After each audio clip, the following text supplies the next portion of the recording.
from the BBC World Service in association with ABC and All India Radio. This is Stumped. Hello and welcome to Stumped, your intercontinental hit of news, features and debate from the quirky world of cricket. I'm Isabelle Westbury in London, where we've just come out of our second coronavirus lockdown and hopefully our last, with news that a vaccine is just around the corner. Plus, we've got more good news as spectators, or at least some spectators, are being allowed back into grounds around the country to watch sporting fixtures, up to a maximum of 2,000, I believe, in some parts of England. It's a bit cold and dark and wet at this time of the year for this to impact cricket, but it bodes well for next summer and hopefully, fingers crossed, a packed schedule ahead, played out in front of crowds. We shall see. We shall see. Life is slowly returning to normal down under, depending on which state you are in. In the state of New South Wales, the third T20 on Tuesday will be open to a full house, which is a revelation given the restrictions that we've had in the last couple of months and for the start of this India series. So that's the big news, plus the fact that when we get to the third test in Sydney in January, the gates will be open and everyone can come, no restrictions. So hopefully we don't get another cluster buster between now and then. Well, we look forward to that final test, Jim. This is Charu Sharma for All India Radio, once again in Bangalore. Not quite that cold, is he? But we're also wet and a little miserable because of yet another cyclone threatening to, leave its after effects in this part of the country. But otherwise, we're still very confused about where this whole COVID thing is. There are lots of people on the street. There are traffic jams. The restaurants are full. And yet, of course, the news continues about a fairly large case of positive tests going on. But I don't think there's any lockdown anymore. So I think people will just get on with it. Sport, though, in India hasn't quite taken off like it has in the UK and Australia. So we're still awaiting major sporting events in India. There are a couple of leagues going on, though. The football has started, but no spectators. So I think we're a little farther away than the UK and Australia in terms of allowing spectators into major sporting events. Pity. Well, there may be a little bit of confusion around coronavirus and the various regulations, but there's no confusion over one thing for certain. That's the Australia-India ODI series. I'm just going to go and fetch my peacekeeping helmet because we'll have to start with that, of course. I had a little listen to last week's show and you both talked about the potential for psychological point scoring before the tests. Jim, you expressed fears about Jasprit Bumrah and he's the second best ODI bowler in the world right now, as well, of course, as the rest of the India quicks against Australia's top order. But without giving too much away, let's just say you needn't have worried. Shah bowls and he hits him straight down the ground. That'll be six. Bumrah in and he goes over the top of cover. That's powerful shot by Maxwell, who's 34 off 16, and he was down on one knee whacking that over cover. Shah bowls, there he goes. He's hit it in the air. He's hit it long for six. Tony to Maxwell, full toss, mid-wicket. It's gone way out into the crowd for six. That is a stunning effort. Oh, six for Maxwell. He's 62. Chahal bowls to Finch. Slog sweep. He hits that beautifully at six into the stands, right into the thick of the Indian supporters. It's not often you say that about a sporting superstar, but poor old Bumrah. An avalanche of sixes as Australia sealed the series with a match to spare, thanks to thumping wins in the first two outings, both of which involved a Steve Smith century. Of course, that man really is quite robotic, and I mean that in the best of senses, just churning out runs for fun. However, India did bounce back with victory over a much-changed Australia team in the final match. So a bit of face-saving going on there as we head into the T20 series and then, of course, into the tests. But Jim, if this was about psychological point scoring, then surely it is, dare I say, 1-0 Australia. Yes, you could say that, but subsequently we've had this injury to Warner. I mean, Stark and Cummins didn't play in the third game. And it was a more spirited, inspiring performance from India in the field in particular on the back of Pandya and Jadeja's excellent partnership. They were going at 10, 15 and over in the last few overs to get India to 302 in that third game. but even without Mohammad Shami, the bowling looked sharper. Everything was a little bit keener. Maybe some of the catching wasn't as good as it could have been, but they did an excellent job, and Bumrah was on the money right throughout. So that was important for India, as has been the leadership of Kohli, and let's hope that that continues, because, as we know, Kohli will only be there for the first test, and replacing him or not is going to be an issue, and hopefully somehow Rohit Sharma will arrive in time for that Boxing Day test. Well, Charu, maybe instead of Australia having the psychological advantage, could you argue perhaps that India are just warming up? I would like to, yes. But, I mean, they were soundly beaten the first two ODIs, and they were not, short. I mean, Australia pummeled India, and to get scores of well in excess of 350, I mean, that's just, very average bowling. Now, you can argue that it was, a different country. It takes time to get used to whatever was going on there, the pitches, what length to bowl on particularly, and also, of course, the spinners were quite ineffective.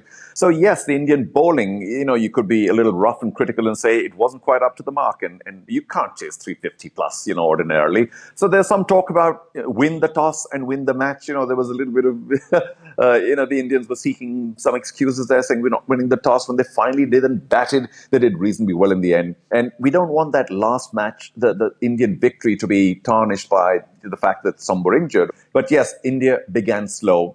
The bowling was certainly not fabulous. Now, you can't argue that the top order wasn't quite scoring, because, how do you ever get to 370 to win? Not going to be easy at all. So they'll take some comfort from the fact that lower down, people like Pandya and Jadeja did reasonably well. But I do think it's going to be narrow, as it always is in a T20 battle. Yeah. So, yes, you mentioned 1-0. I think I'll narrow that down to 1 and 1.5 or whatever. Reduce the percentage, reduce that 1-0 to a little less, because the T20s ought to be a lot closer, so we feel. From the BBC World Service, this is Stumped on All India Radio. Next on Stumped, to a region of Sri Lanka with a troubled past that's hoping to produce its first international cricketer. The Jaffna Peninsula was isolated from the rest of the country during the civil war that raged for more than 25 years, with cricket one of the many aspects of life to suffer. Now, however, the owners of the Jaffna Stallions T20 team are hoping to establish the sport in the region via the medium of the country's first ever franchise league. I've been speaking to Jaffna Stallions Chief Executive Arnandan Arnold about how he felt to have the Lankan Premier League, or the LPL, up and running after several years in the making. Clearly, Sri Lanka has got great talent. Having won the World Cup in 1996, cricket here is more than a religion. It's the buzz that creates the whole great, happy atmosphere for the island nation. And we have so many talented players to offer to the world of international cricket. Unfortunately, we were a bit slow off the blocks to get this Lankan Premier League up and running. So it is vitally important for Sri Lanka and the cricket fans all over the world to see the natural flair and talent that is on offer from Sri Lankan cricketers. Now, you are the CEO of the Jaffna Stallions, which I think has a sort of a story in itself. I mean, it's 150 miles north of the next franchise, which is based in Dambulla, and it's a region that has quite an interesting history. I think that's fair to say. In terms of its cricket, it bore the brunt of years of civil war, which went on for 25 years. Only ending in 2009. For listeners who don't perhaps know much about the recent history of Sri Lanka, can you explain why it's so important that there's a franchise in Jaffna? So Jaffna is a city surrounded by sea. It's a peninsula. It's a beautiful city. Having said that, it was afflicted by many years of conflict, which came to an end, and the people like education, sport, and just general happiness, and this franchise getting a start in Jaffna is somewhat a good news story. However, the cricket facilities and the ability for the children in Jaffna to come through is still far long way to achieve that. it will take a lot of effort from the Sri Lankan Cricket Board itself and the Northern Province Cricket Association, Jaffna District Cricket Association, all coming together in the infrastructure development of Jaffna cricket. It is vital that we keep this relationship between private, government and public partnership to bring success to the Northern Province, because it lacks facilities, it lacks even a first-class cricket grounds. It has only got one turf wicket where players can hone in their skills. We need more turf wickets there. And I think the Sri Lankan Cricket Board is actively now participating because we've amplified this matter and they are able to help in a wider way.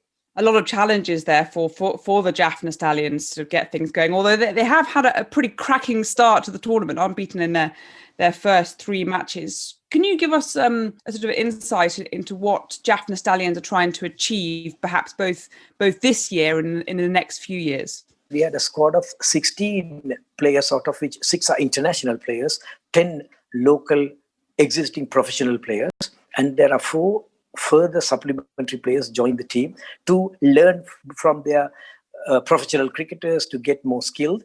And in the possibility of a situation where their skills are good enough to be put in front of a test, there's a chance that 1 or 2 or 3 even coming through the ranks and playing for the Jaffna Stallions team either this year or next year, or even we want to offer skills to the country. Maybe one day they emerge and play for Sri Lanka or be attracted by even other franchises across the globe. We are trying to create a pathway for these children.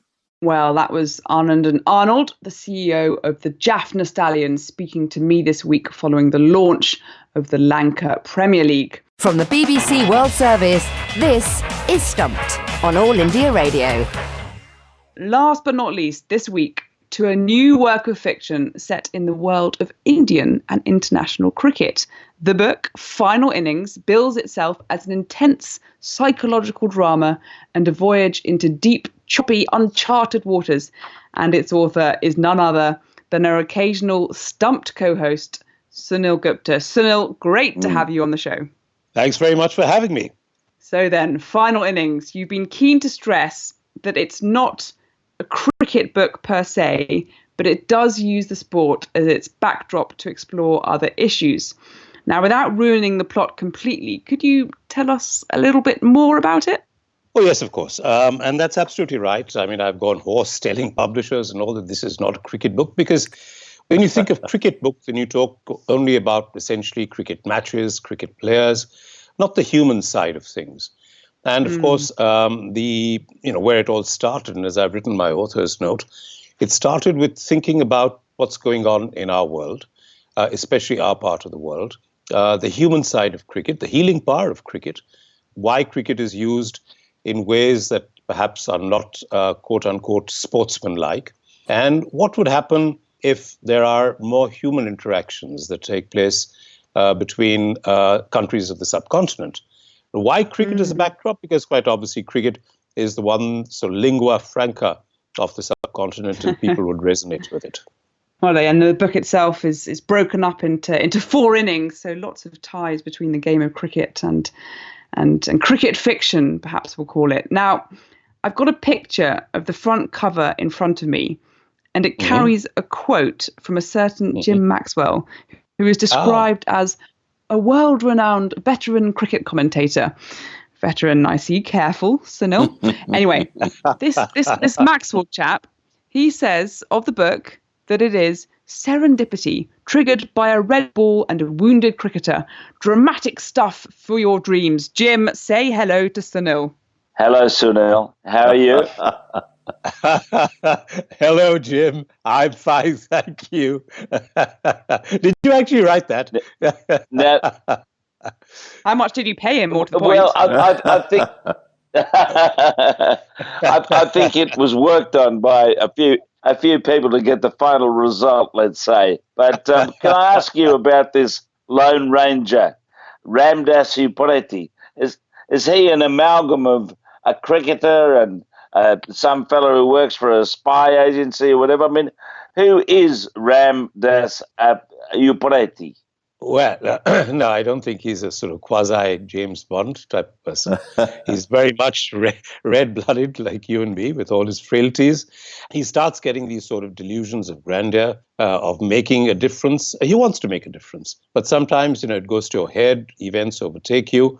And that is why, I mean, you referred to the fact that it's broken up in 4 innings.